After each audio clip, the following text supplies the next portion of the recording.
الحمد لله رب العالمين والصلاة والسلام على سيد الأنبياء والمرسلين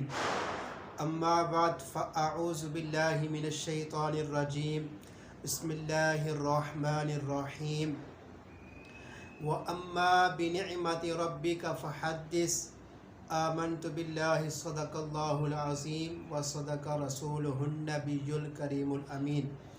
ونحن على ذلك لمن الشاهدين والشاكرين والحمد لله رب العالمين إن الله وملائكته يصلون على النبي يا أيها الذين آمنوا صلوا عليه وسلموا تسليما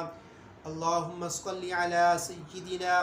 ومولانا محمد مبارك وسلم عليه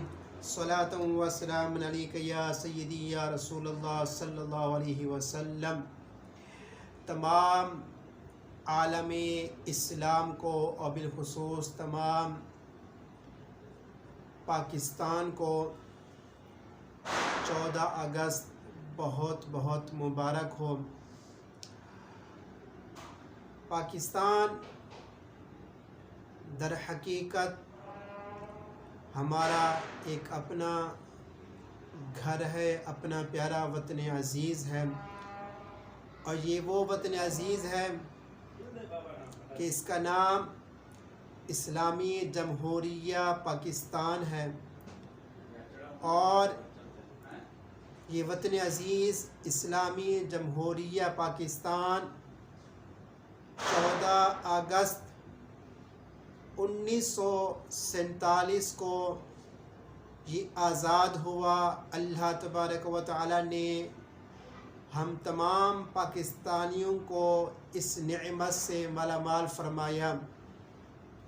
سامعین ذی وقار،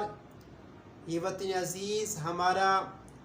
اسلامی جمہوریہ پاکستان، یہ ہمارے اکابرین، ہمارے اسلاف، ہمارے اولیاء کاملین، ہمارے حفاظ اور دیگر شخصیات کی بدولت ہم سب کو ان کی بدولت، ان کی جد و جہد سے، ان کی قربانیوں سے آج یہ وطن عزیز ہم سب کو آزادی کی صورت میں حاصل ہوا۔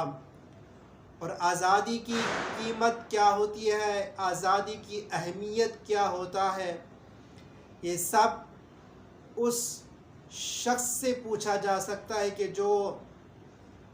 جب ایک بند کمرے میں بند ہو جاتا ہے، قید ہو جاتا ہے، اور پھر جب اسے آزادی ملتی ہے تو پھر وہ اپنی خوشی کے لمحات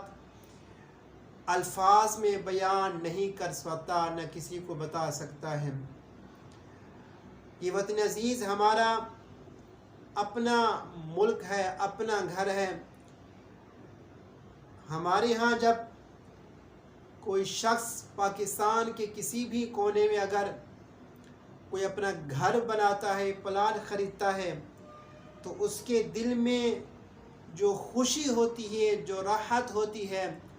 وہ کسی کو بیان نہیں کر پاتا، وہ دل ہی میں اس کے اندر بہت خوشی ہوتی ہے۔ سامعین ذی وقار، تو یہ وطن عزیز بھی ہمارا ہے، یہ ملک پاکستان بھی ہمارا ہے۔ یہ وطن عزیز فقط نماز، قرآن اور دیگر عبادات کرنے کے لیے نہیں بنایا گیا، بلکہ نظام مصطفیٰ صلی اللہ تعالی علیہ وسلم کو قائم کرنے کے لیے یہ وطن عزیز بنایا گیا۔ ہمارا یہ وطن عزیز کلمے کی بنیاد پہ بنایا گیا، نظریے کی بنیاد پر بنایا گیا۔ آپ دیکھیں دنیا میں جتنے بھی ممالک بنتے ہیں، پہلے وہ ملک بنتا ہے، پھر جا کے اس کا نظریہ پیش کیا جاتا ہے، لیکن ہمارا یہ واحد اسلامی جمہوریہ پاکستان یہ واحد ملک ہے کہ اس کا نظریہ پہلے پیش کیا گیا، اور وہ نظریہ کیا تھا؟ کلمہ طیبہ،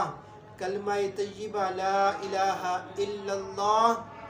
دستور ریاست کیا ہوگا؟ محمد الرسول اللہ صلی اللہ علیہ وسلم۔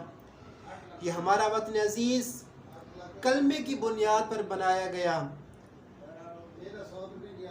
نظام مصطفیٰ صلی اللہ علیہ وسلم کو قائم دائم کرنے کے لیے یہ وطن عزیز بنایا گیا، ناموس رسالت صلی اللہ تعالی علیہ وسلم پر پہرا دینے کے لیے، حفاظت کرنے کے لیے یہ وطن عزیز اسلامی جمہوریہ پاکستان بنایا گیا، قرآن پاک کی حفاظت کے لیے یہ وطن عزیز ہمارا اسلامی جمہوریہ پاکستان بنایا گیا۔ یہ وہ وطن ہے کہ اس کو مٹانے کے لیے ہمارا دشمن 100 بار سوچنے پہ مجبور ہو جاتا ہے۔ تو دعا ہے کہ اللہ تبارک و تعالی ہم سب کو اپنے وطن عزیز کی حفاظت کرنے کی توفیق عطا فرمائے، اور رب کائنات اللہ جل شانہ آقا کریم علیہ السلام کے نالین پاک کے صدقے اس وطن عزیز کو تا صبح قیامت آباد و شاد فرمائے، اسے سلامت رکھے۔ ہماری اکابرین نے، ہمارے اسلاف نے، ہمارے علماء نے، ہمارے اولیاء کاملین نے، ہمارے افواج پاکستان نے، اور ہماری ماؤں نے، ہماری بہنوں نے، ہمارے بچوں نے، نوجوانوں نے پاکستان بنتے وقت جو اپنی جانوں کا، قربانیوں کا نذرانہ پیش کیا، آج ہم دعا کرتے ہیں، اسلام میں عقیدت پیش کرتے ہیں انہیں کہ ان کی بدولت آج ہم ایک آزاد ریاست اسلامی جمہوریہ پاکستان میں رہتے ہیں۔ پاکستان زندہ باد، پاکستان تا آباد پائندہ باد۔ السلام علیکم۔